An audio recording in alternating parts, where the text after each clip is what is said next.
dito kay Attorney Enzo, isa pa. Ito, loko-loko talaga itong si Cayetano. Gusto niya mag-sorry daw. Ang alin? Yung mga professor, mga law professor, mga deans sa pinagsasabi daw nila sa Senado. Bakit sila magsusorry? Yun nga nakikita na hindi lang ng mga law deans.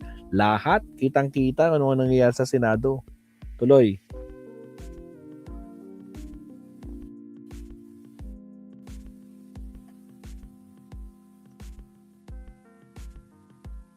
Pasok, attorney. Apologize sa kanya. Oh. Snal. Alam mo kung bakit daw dapat mag-apologize sa kanya? Oh.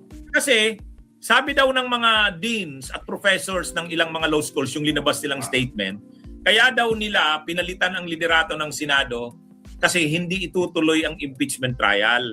Ngayon, magkukonvene daw sa sa May 18. Ngayon. Mayroon na siyang linabas na May 18 ngayon. Order na mag-ready na ang mga senador, magkukonvene sila 3 p.m. sa May 18. O sana naman, sabi niya, mag-sorry daw sa kanya ang mga deans ng law schools.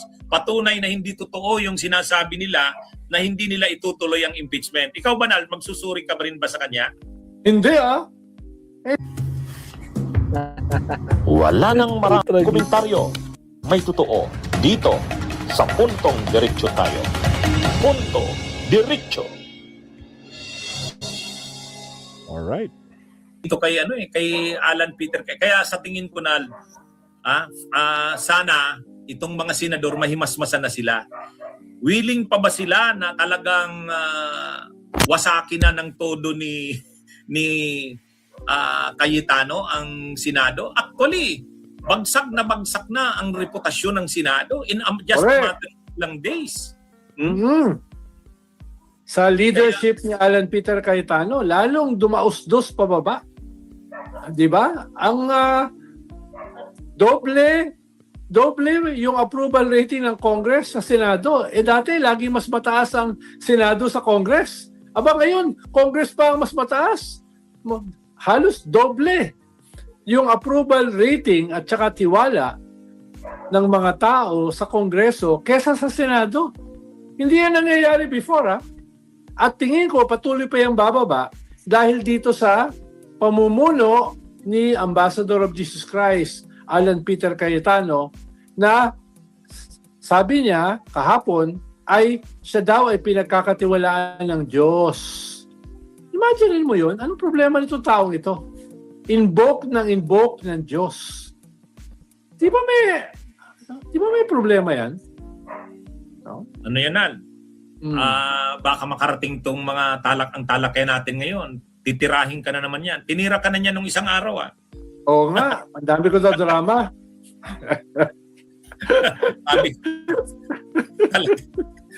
Pero alam ko natutuwa kang binira ka niya. Hindi. Lungkot na lungkot ako. Affected ako masyado. Hindi ba halata, attorney? Ano ito pero Nalda, gusto niya pang mag-apologize sa kanya, mag-sorry, sa kanya, humingi ng apology yung mga deans ng law schools, Nal. Alam mo kung bakit daw dapat mag-apologize sa kanya? Kasi sabi daw ng mga deans at professors ng ilang mga law schools yung linabas nilang statement, kaya daw nila pinalitan ang liderato ng Senado kasi hindi itutuloy ang impeachment trial.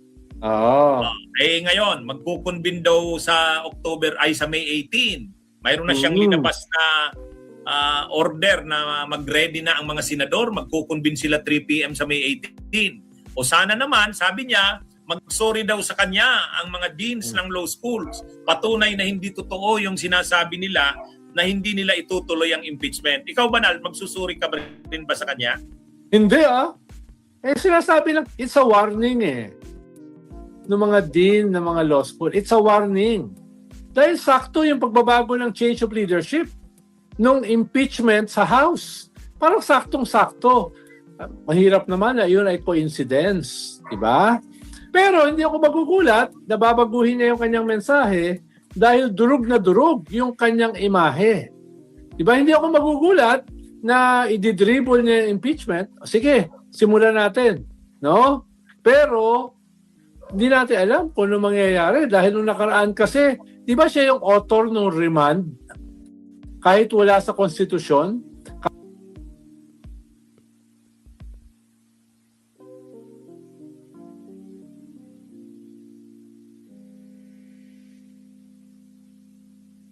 kahit wala sa batas, sa kanya lang galing yung inimbento na remand, di ba? Eh baka meron na naman siyang maimbento, di ba?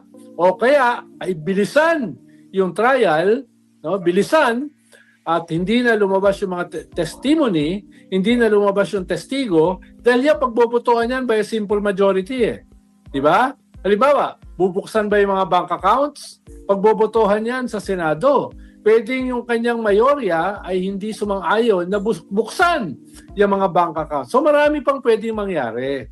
No? Kaya yung concern nitong mga dean ng mga law school ay ang daming excuse nitong si Alan Peter at malinaw sa kanya, ang usapin dito sa kanilang statement, hindi siya mapagkakatiwalaan at hindi mapagkakatiwalaan yung kanyang slight o slim majority ng mga senador na puro kaso.